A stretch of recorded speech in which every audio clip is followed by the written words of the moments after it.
Hello बच्चों, आप सबके बीच आज 8 जनवरी को K2 एकेडमी पे मैथ क्लास 10 की चैप्टर नंबर फर्स्ट जो वास्तविक संख्याएं आज से शुरू होने जा रही है।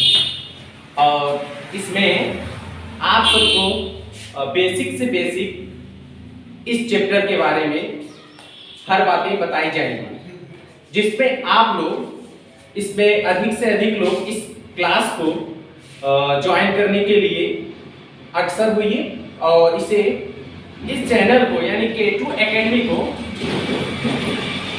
सब्सक्राइब करें और लाइक और शेयर करें, जिससे कृष्णा सर जो कि ये क्लास अटेंड कर रहे हैं और ये लगातार चलता रहेगा।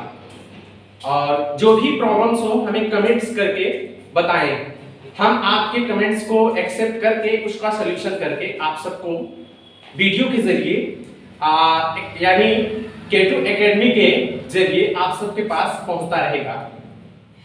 ठीक है बच्चों,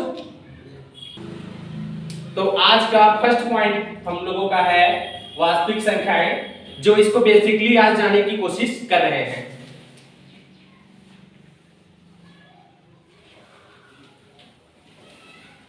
तो जो वास्तविक संख्याएं हैं वो आपकी है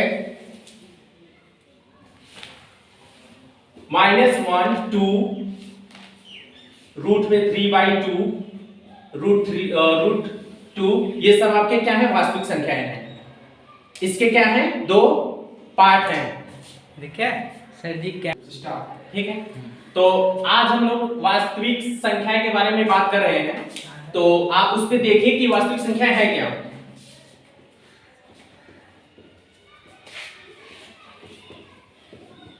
अगर इस तरह से संख्याएं दी रहे तो आप क्या कहोगे कि क्या है वास्तविक संख्याएं हैं। अब वास्तविक संख्याएं का जानने का दो है माध्यम। पहला जो है वो अलग अलग से भाग है इसके, जो इसमें ये शामिल रहेंगे। पहला आपका क्या है परिमेय संख्या, जो दूसरा है आपका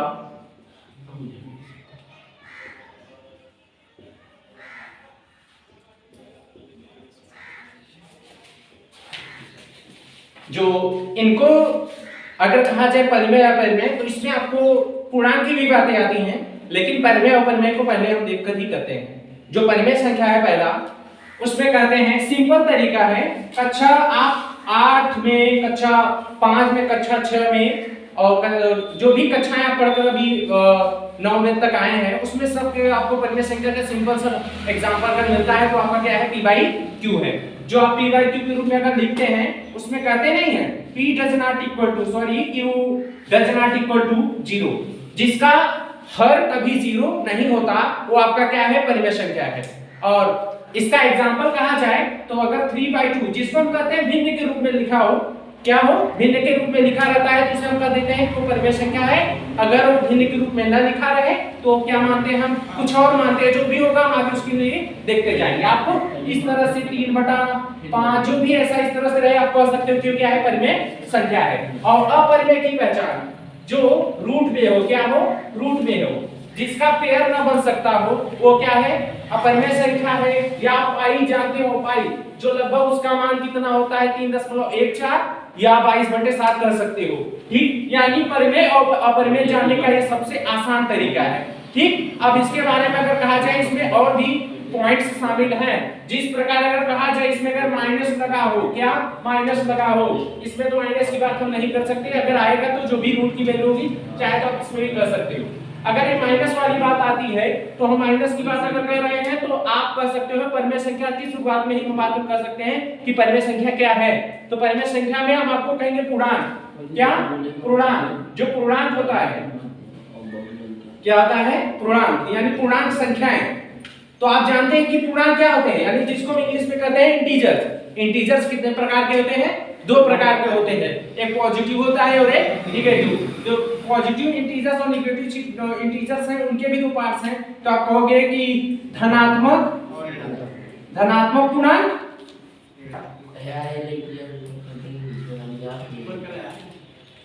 और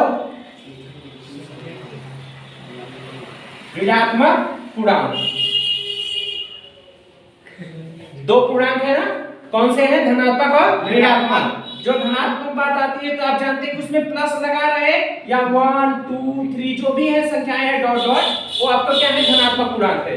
ऋणात्मक पूर्णांक की बात आती है तो -1 -2 -3 और -4, ये डॉट डॉट इस तरह से हो जाता है। यानी जो पूर्णांक होता है वो परिमेय संख्या में इंक्लूड होता है, यानी समाहित होता है या शामिल रहता है। कौन सा आपका पूर्णांक संख्याएं, ठीक। और परिमेय और परिमेय में हम इतना सिंपल समझने के बाद अगर पूर्णांक के बारे में जान चुके हैं, पूर्णांक के जानने के बाद अब क्या करेंगे हम, धन और ऋणात्मक। यानी आपको अगर कहा जाए कि अगर इसमें क्या 0 है सर वो पूर्णांक होगा, जी हाँ, किसी भी नंबर में अगर 10 लिखा हुआ है क्या वो पूर्णांक है कि नहीं है, इसे आप कह सकते हो। यानी 0 की भी वैल्यू है जो पूर्णांक में शामिल रहते हैं। शून्य क्या है आपका, धनात्मक और ऋणात्मक दोनों में आएंगे। कैसे आएंगे, जैसे आपको कहा जाए -10 लिखा हो और क्या है 20 लिखा, क्या इसकी वैल्यू यहाँ पे 0 की होती है ना, तो यानी 0 भी क्या है, पूर्णांक है। पॉजिटिव और नेगेटिव का तब पता चलेगा जब किसी अदर नंबर के साथ वो क्या होंगे, उसमें शामिल होंगे, ठीक है। अगर इसमें कहा जाए तो यानी आपको वास्तविक संख्याओं को अगर जानना है तो सबसे यानी हर नंबर से जो जिसमें शामिल रहते हैं, चाहे प्लस हो माइनस हो रूट में हो या सिंपल नंबर्स हो, वो आपके क्या है, वास्तविक संख्याएं हैं।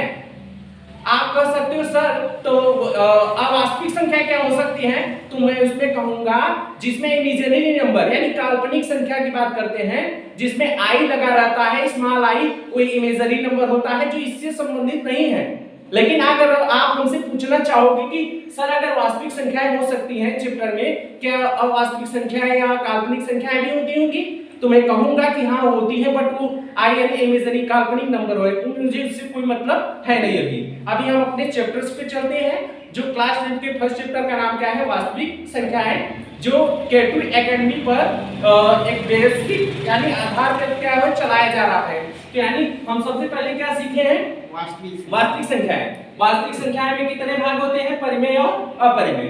तो यानी परिमेय संख्या में क्या है, सिंपल परिभाषा है जिसे हम p/q के रूप में लिख सकते हैं, और q does not equal to 0, जो q के बराबर 0 या उसके हर के बराबर हो 0 ना हो, वो क्या है, परिमेय संख्याएं हैं। उसके बाद अपरिमेय की पहचान क्या है, अगर कह दिया जाए तो हम यहाँ इस पे प्लस और माइनस की बात इस पे नहीं अभी करेंगे, बस ओनली रूट की बात करेंगे और पाई का मान। तो यानी हमें जो निश्चित वैल्यू पता नहीं रहती तो हम इसे क्या कहते हैं, अपरिमेय संख्या कहते हैं। यानी जो रूट में वैल्यू रहे यानी करड़ी में जिसको हम कहते हैं, ठीक। उसके बाद परिमेय संख्या में ही पूर्णांक संख्याएं होती है। क्या होती है, पूर्णांक संख्याएं। वो कितनी प्रकार की होती है, 2 प्रकार की। वो पहला क्या है, धनात्मक पूर्णांक है, दूसरा क्या है, ऋणात्मक पूर्णांक। जो धनात्मक पूर्णांक है उसमें माइनस नहीं लगा रहता, क्या होता है, माइनस नहीं लगा रहता, और ऋणात्मक वाले पे बस माइनस होता है, ठीक है।